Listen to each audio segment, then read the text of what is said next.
읽은 본문 말씀 그 앞절에 33절에 예수님께서 작은 자들아 내가 아직 잠시 너희와 함께 있겠노라. 너희가 나를 찾을 것이나 일찍이 내가 유대인들에게 너희는 내가 가는 곳에 올 수 없다고 말한 것 같이 지금 너희에게로 이르노라 라고 얘기합니다. 그러니까 오늘 읽은 본문 말씀하시기 전에 예수님이 내가 어디 갈 텐데 니들이 이제 따라올 수 없을 거야 라고 얘기합니다. 따라올 수 없을 거야 라고 얘기를 했는데 예수님이 가신 길이 도대체 어떤 길이길래 따라올 수 없을 거야 라고 얘기했냐 그러면 이 다음날 예수님이 십자가에 못 박히시는 길이었습니다. 그렇기 때문에 제자들에게 너희들 따라올 수 없을 거야 라고 한 말이 참말이었습니다. 십자가의 길 따라갈 수가 없었습니다. 우리도 십자가의 길을 간다 그러면 오늘 주일 예배 마치고 내일 십자가의 길을 간다 그러면 쉽사리 따라 나설 수 있는 사람이 별로 없을 거라고 제가 생각을 합니다. 내일 십자가에 못 박혀야 된다 그럼 가실 분, 십자가의 길보다는 출근의 길을 택하실 여러분들이 계시죠.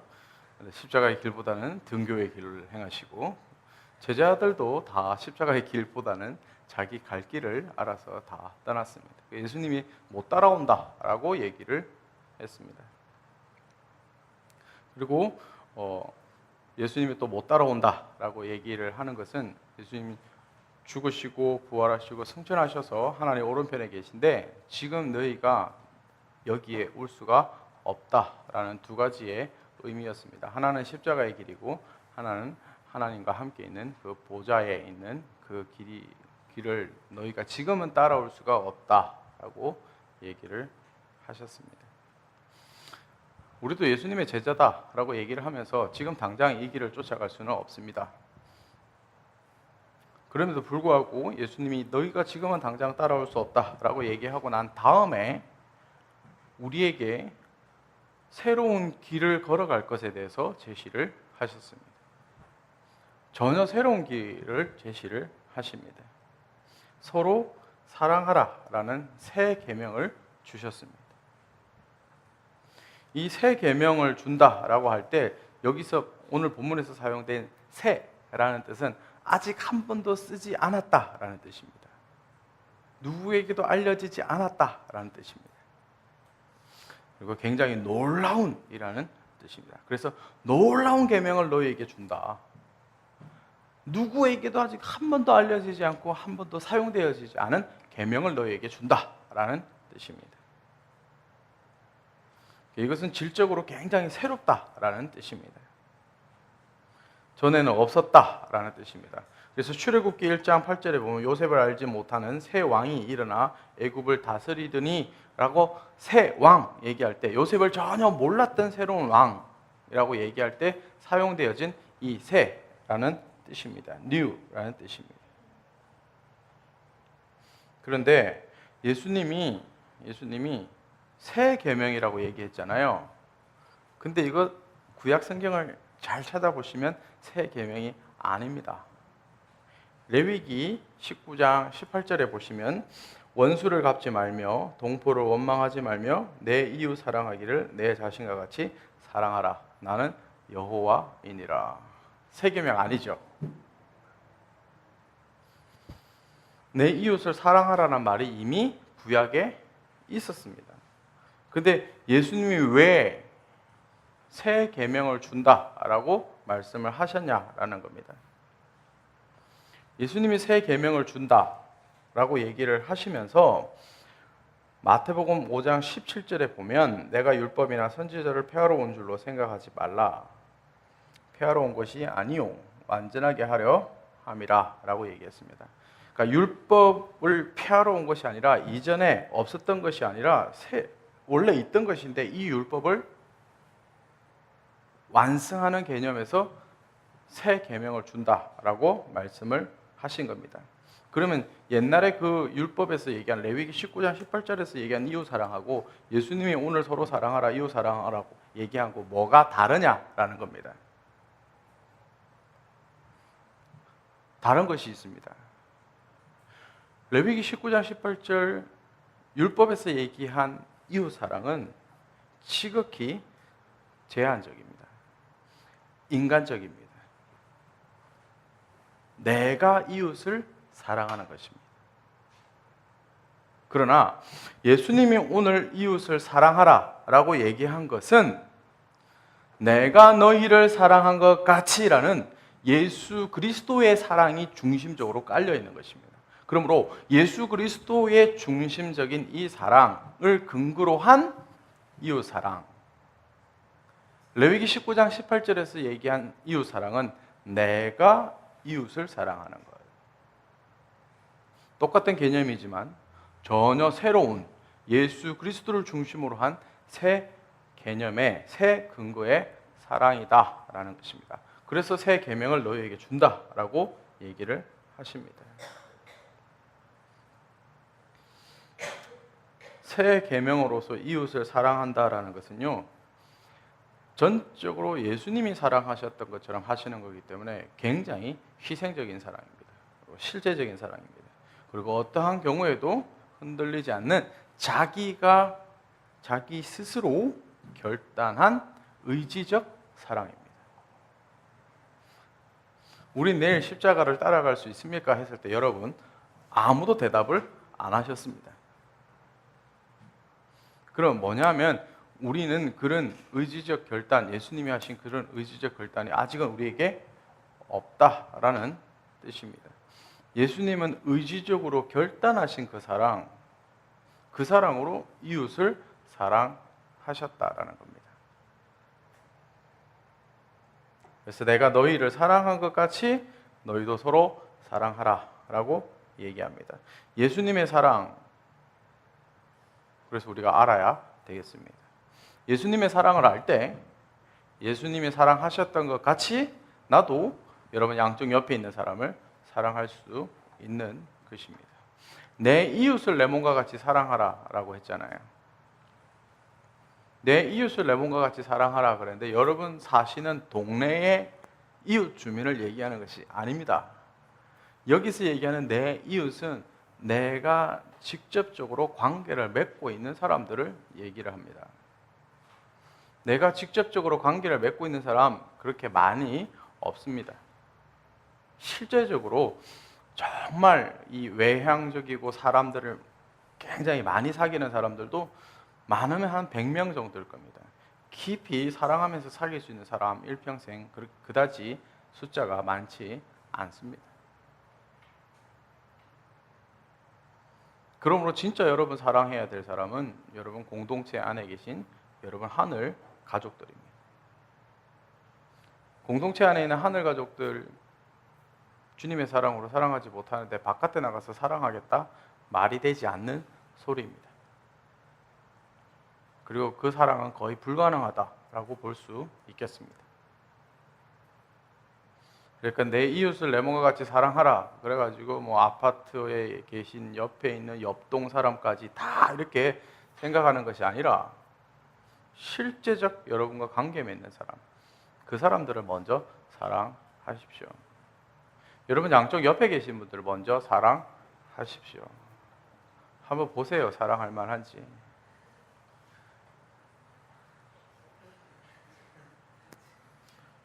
그리고 자기도 한번 돌아보세요. 사랑받을 만한지.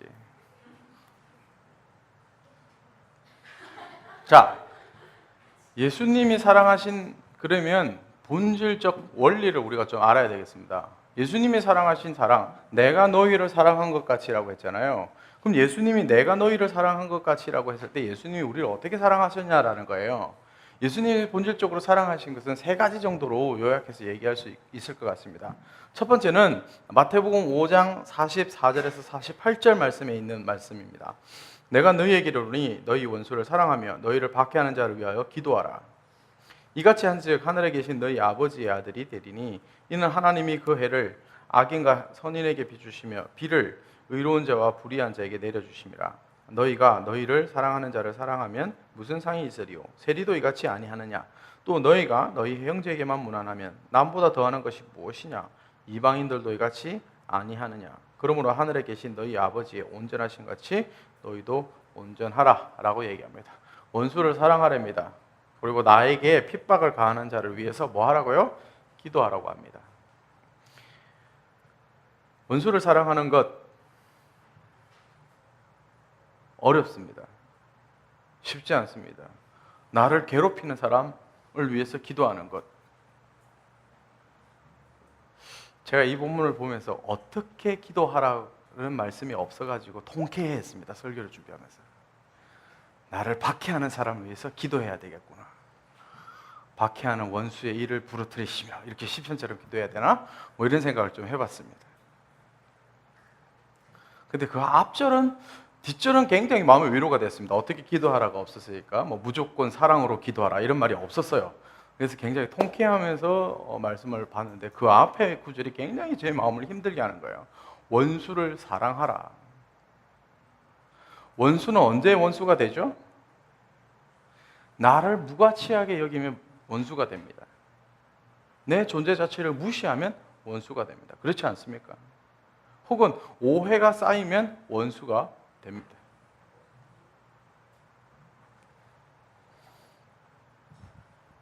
이 원수를 사랑하는 것, 결단이 필요합니다.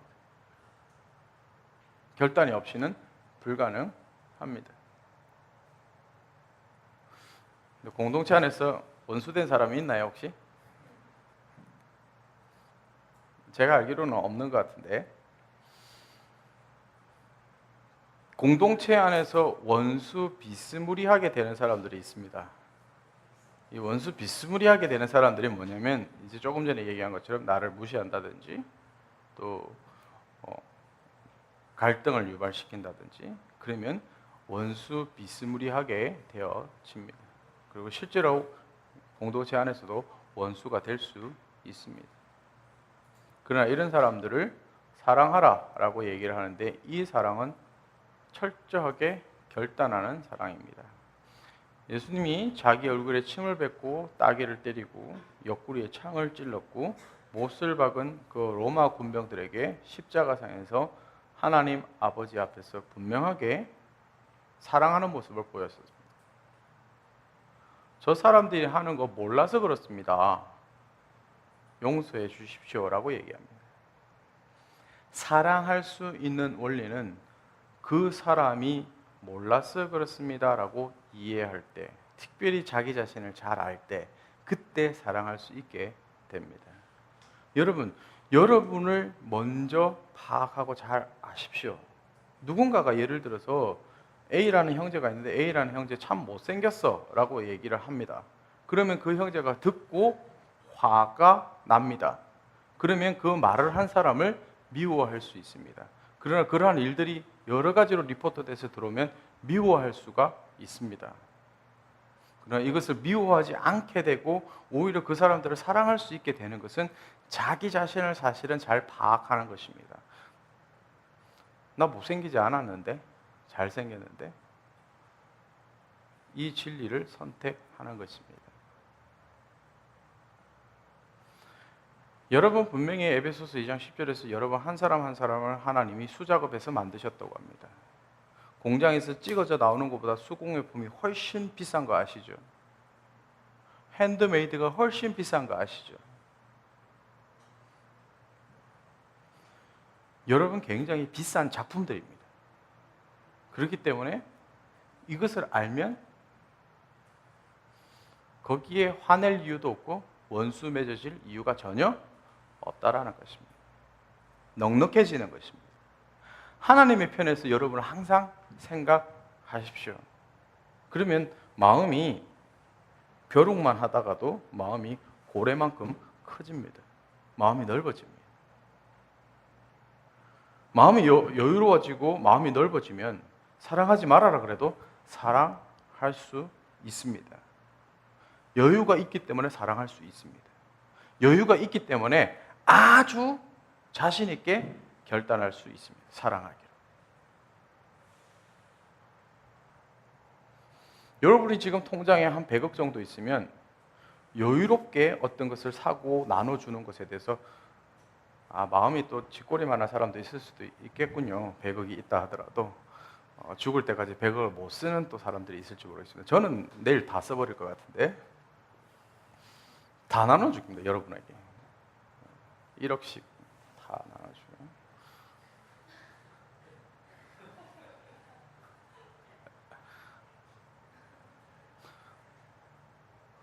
마음의 여유가 있다라는 것은 바로 하나님의 마음을 가졌다라는 것입니다. 그래서 조금 전에 읽은 마태복음 5장 48절에 하늘에 계신 너희 아버지의 온전하신 같이 너희도 온전하라라고 얘기합니다. 이것은 하나님을 닮아가라는 뜻입니다. 하나님을 닮아가면 어떠한 자도 어떠한 원수도 사랑할 수 있다라는 것입니다. 여러분, 전 세계에서 가장 많은 안티를 가지신 분이 우리 아버지 하나님입니다. 아십니까? 여러분 몇 명 안티 있는 거하고는 게임이 안 됩니다. 전 세계에서 안티가 가장 많은 분이 누구라고요? 하나님 아버지입니다. 한 번도 생각 안 해봤죠? 여러분은 안티 킹을 킹으로 모시고 계신 거예요.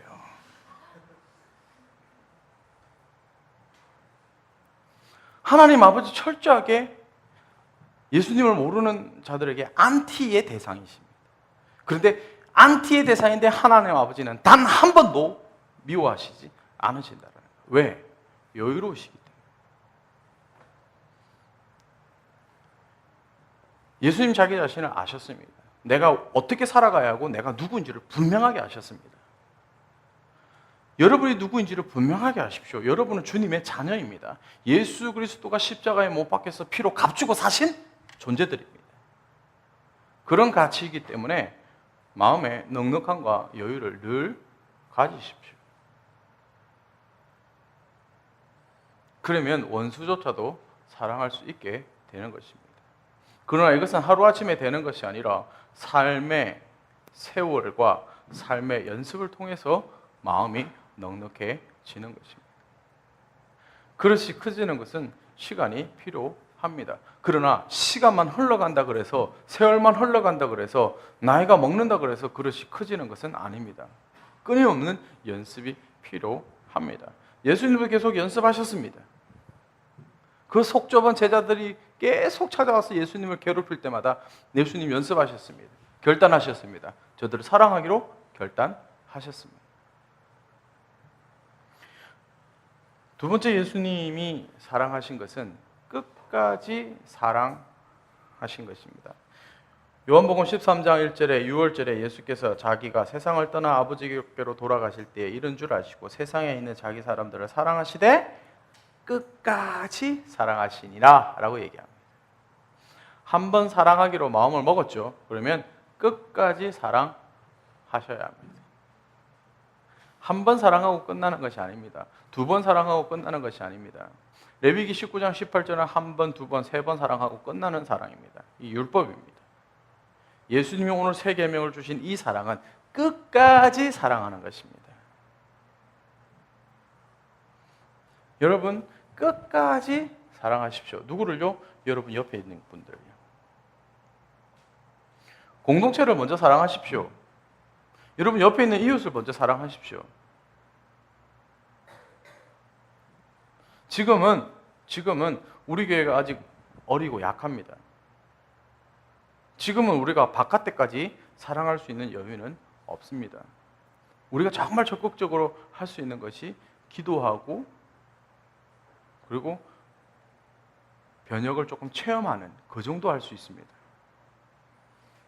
그러나 나가서 정말 끝까지 사랑할 수 있는 그러한 삶이 전혀 새로운 삶이 새로운 길을 걸어갈 수 있게 되는 것은 바로 이 안에서 연습과 훈련이 잘 되어졌을 때 그때 이제 나가서 실제적으로 그 길을 걸어갈 수 있게 되는 것입니다.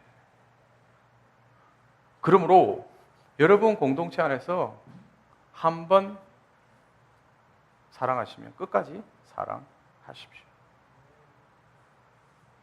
업앤다운이 있을 수 있습니다. 우여곡절이 있을 수 있습니다. 갈등이 있을 수 있습니다. 그럼에도 불구하고 사랑 가운데서 갈등하십시오. 사랑 가운데서 우여곡절을 겪으십시오.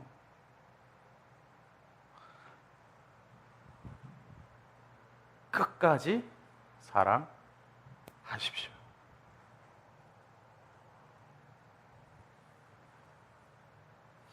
그 끝까지 사랑할 수 있는 것은요, 바로 하나님의 자녀인 정체성을 인정할 때 끝까지 사랑할 수 있습니다. 내가 내 옆에 있는 형제 자매가 하나님의 자녀인 정체성을 인정할 때, 그것을 받아들일 때, 그 가치를 분명하게 여길 때, 그때 끝까지 사랑할 수 있습니다.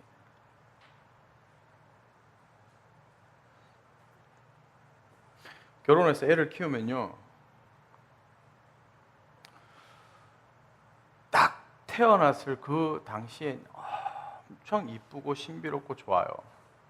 이제 그 다음 날부터 이제 고난과 고통의 길이 시작이 돼요. 잠도 안 자고 처음부터 끝까지 다 자기 중심적이에요. 아기들은 태어나면 아기를 낳아서 길러 보시면 이제 이해가 되실 거예요. 야, 정말 자기 중심적이구나. 그동안 내가 자기 중심적으로 살았던 것은 세 발의 피구나라는 것을 아이를 키우면서 느끼게 됩니다.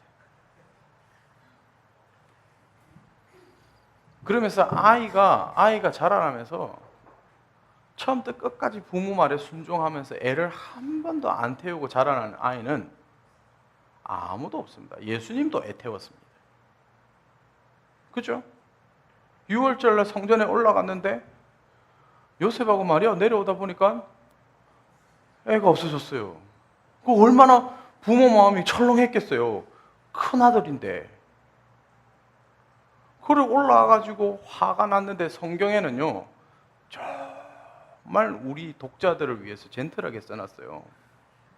그죠? 엄마 마리아가 얘야 왜 여기 있느냐라고 써 있어요. 실제 상황은 다르다라는 것을 아셔야 됩니다. 뭐 그 정도 되면은 뭐 발칵 뒤집어집니다. 화가 막 머리 끝까지 올라가고 막 멱살 잡고 막 난리 났을 겁니다. 이놈 하면서. 그죠?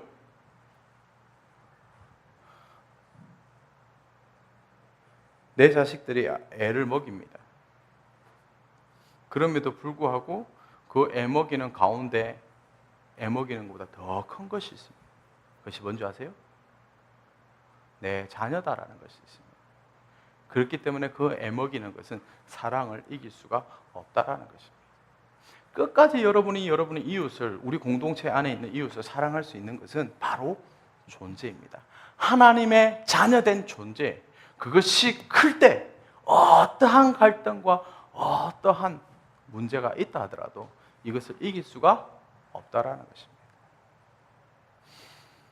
더 나아가서요, 여러분 찾는 이들 관계 맺고 하는데 애 먹이잖아요. 애 안 먹이면 비정상입니다. 애 먹이는 게 정상입니다. 애를 먹이잖아요. 끝까지 품고 사랑할 수 있는 것은 하나님이 저자를 사랑합니다. 이 마음이 있을 때 끝까지 사랑할 수 있게 되는 것입니다. 세 번째, 예수님의 사랑은 친구를 위해서 자기 목숨을 버리는 사랑입니다. 요한복음 15장 13절에 사람이 친구를 위하여 자기 목숨을 버리면 이보다 더 큰 사랑이 없나니 라고 얘기합니다. 예수님 우리를 친구로 삼아 주셨습니다. 이제 너희라 종이라 부르지 않겠다라고 말씀하셨습니다. 친구라고 말씀하셨습니다. 그래서 친구인 저와 여러분을 위해서 예수님 죽으셨습니다. 죽는다라는 것이 어떤 의미인지 아십니까? 죽는다라는 의미는요, all give up, 모든 것을 포기하겠다라는 뜻입니다. 모든 것을 내려놓겠다라는 뜻입니다. 실제로 죽으면 아무것도 못 가져갑니다. 이 땅에 있는 것은 내 것이 아닙니다. 무소유 의식입니다. 친구를 위해서 죽는다라는 것은 친구에게 내 모든 것을 줄 수 있다라는 뜻입니다.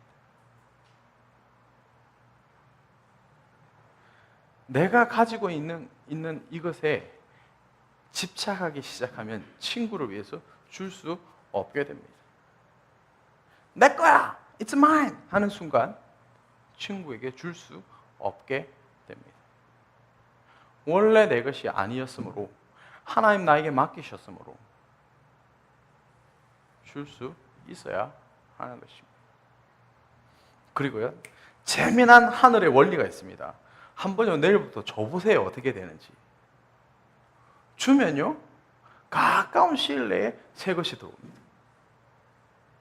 이게 하나님 나라의 법칙입니다. 한번 해보십시오. 거짓말이지. 막 한번 신나게 나눠줘 보십시오. 새 것이 들어오나 안 들어오나. 새 것이 들어오게 됩니다. 근데 이걸 경험하지 못하니까 어떻게 돼요? 움켜집니다.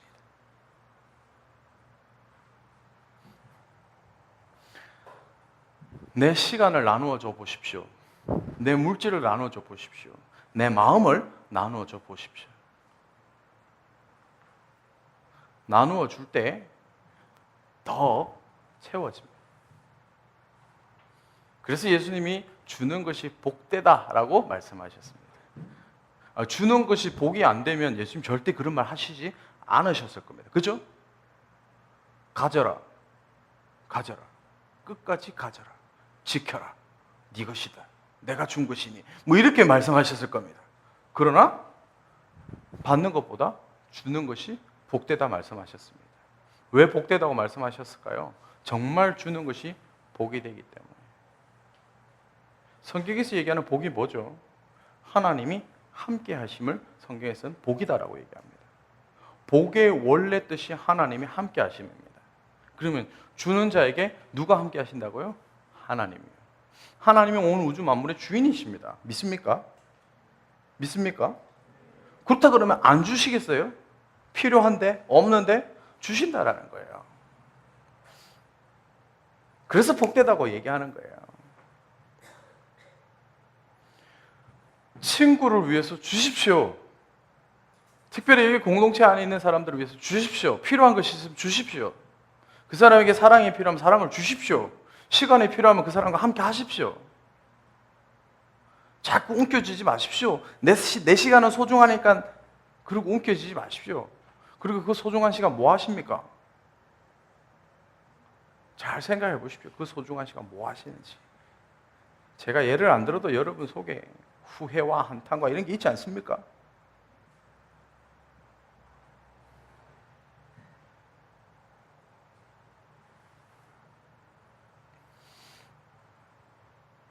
끊임없이 여러분 양쪽에 옆에 계신 이웃을 위해서, 공동체 안에 계신 형제와 이웃을 위해서 주십시오. 이건 예수님이 하신 일이십니다. 원수를 사랑하시고 끝까지 사랑하시고 자기 목숨을 버리는 사랑을 예수님 하셨습니다. 이 사랑으로 공동체의 이웃을 사랑하셨습니다. 이것이 예수님 우리에게 주신 새 계명입니다. 우리는 전혀 따라갈 수 없는 그 십자가의 길인데 이제 예수님이 보이셨으므로, 인간이신 예수님께서 하셨으므로 우리의 모델이 되셨습니다.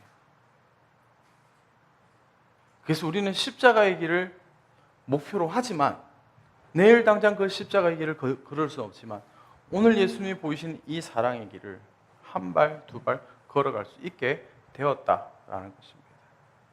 이제 저와 여러분은 전혀 새로운 길을 걷게 되었습니다.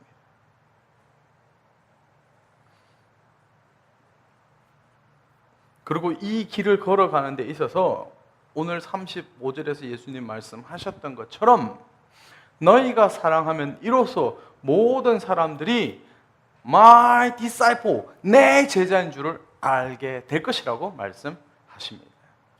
저 교회 다녀요, 저 예수의 제자예요 라고 말하지 않아도 어떻게 된다고요? 자연스럽게 사람들이 알게 될 것이다라는 것입니다. 이 당시에 유대인들은요, 자기가 하나님의 백성이고 하나님의 사람인 것을 티내기 위해서 그 당시 이방인들과 다른 어떤 의식들을 행했습니다.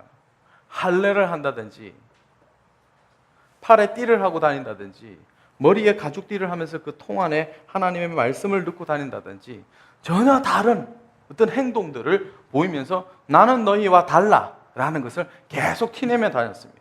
바리새인들 같은 경우에 시장 어귀에서 사람들 많이 있는 곳에서 하나님의 성전을 바라보면서 이렇게 하면서 기도했었습니다.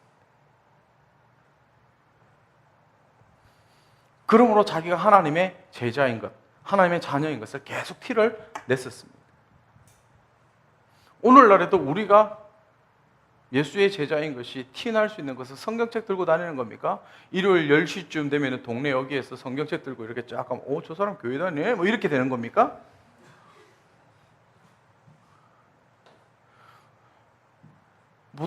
보통 한국에 11시쯤에 예배 드리니까 제가 이제 말씀을 드린 거예요. 우리 교회식으로 하면 정오 30분쯤, 12시 반쯤 되면 이 앞에 여기에서 성경책 들고 이렇게 왔다 갔다 하면 교인이네? 뭐 이렇게 우리와 달라? 뭐 이렇게 사람들이 생각하는 것입니까? 이런 어떤 의식이나 어떤 행위에 의해서 제자가 되는 것이 아닙니다. 오늘 주님이 우리에게 말씀하시는 것은 바로 참다운 예수 그리스도가 하셨던 오늘 나눴던 이 세 가지의 사랑이 내 삶 가운데 실천되어질 때 그때 자연스럽게 사람들이 당신 예수의 제자이시군요. 당신이 말씀하신 그 예수의 사랑이 정말로 당신 삶에 있네요. 당신은 예수의 제자입니다. 라고 다른 사람이 얘기해 준다라는 것입니다. 다시 얘기하면요, 우리의 어떤 종교적 열심이 아닌 예수 그리스도가 보여주셨던 그 사랑이 내 삶 가운데서 나타날 때 인정받게 된다라는 것입니다. 예수의 제자가 된다라는 것은 예수의 사랑을 실천할 때 타인에 의해서 인정받게 되는 것입니다. 모든 사람이 알게 될 것이다 라는 뜻은요, 진행형입니다. 그러므로 이 예수의 제자로 인정받게 되는 것은 계속해서 우리가 진행되어져 가야 할 우리의 길을 얘기하고 있는 것입니다. 이 길을 걸어가다가 때로는 지쳐서 앉을 수도 있습니다. 지쳐서 좀 쓰러질 수도 있습니다. 그럼에도 불구하고 주님 우리에게 걸어갈 전혀 새로운 길을 주셨습니다. 원수를 사랑하고 끝까지 사랑하고 친구를 위해서 목숨을 버리는 이 사랑의 길을 우리에게 보여주셨습니다. 그러면 우리가 걸어가야 할 전혀 새로운 길이 바로 이 길이다라는 것입니다. 아직까지 좀 힘이 없어서 좀 느릿느릿 걸어가고 있습니까? 괜찮습니다. 요즘은 좀 힘이 들어서 좀 주저앉아 있습니까? 괜찮습니다. 그러나 우리가 여전히 걸어가야 할 길이 바로 전혀 새로운 길을 주님이 우리에게 이 길을 주셨는데 우리가 걸어가야 할 길은 바로 이 길이다라는 것입니다.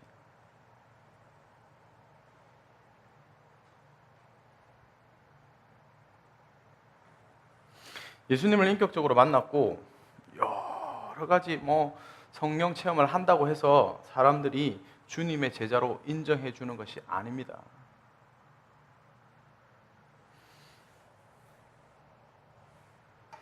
제자라는 말은 적어도 두 가지 정도 함축적 의미가 있습니다. 첫 번째는 배우고 훈련받는 사람입니다. 예수 그리스도의 그 길을 배우고 그대로 자기 삶 가운데 훈련하는 사람, 그 사람을 예수의 제자다라고 얘기를 하는 것입니다.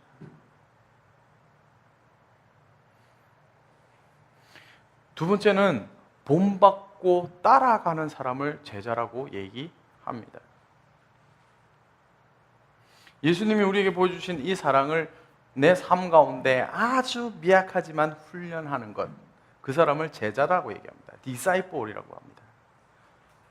그리고 아주 멀리 보이는 듯 하지만 오늘 첫 발걸음을 떼서 예수가 걸어가신 그 길을 본받아서 따라가는 사람, 팔로우입니다. 이 사람을 제자다라고 얘기하는 것입니다.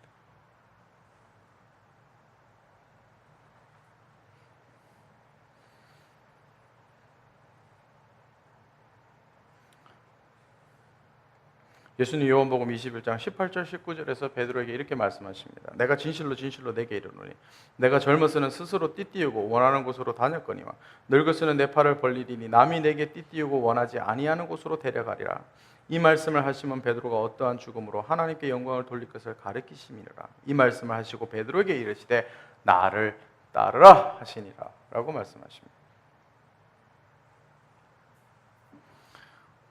우리는 오늘 주님이 보여주신 이 길을 따라야 할 사람입니다. 훈련하고 따르고 실제로 그 길을 따라가야 할 사람들입니다. 지금은 십자가의 길을 따라가기에 좀 머뭇머뭇하고 지금은 하늘에 계신 그 하나님 우편에 계신 그 예수 그리스도가 계신 그곳에 갈 수는 없지만 지금은 예수님이 보여주신 이 사랑의 길을, 이 중심적인 이 사랑의 길을 한 발짝 내디딜 수 있게 되었습니다. 그리고 주님 우리에게 기꺼이 말씀하십니다. 베드로를 통해서 우리에게 말씀하십니다. 나를 따르라.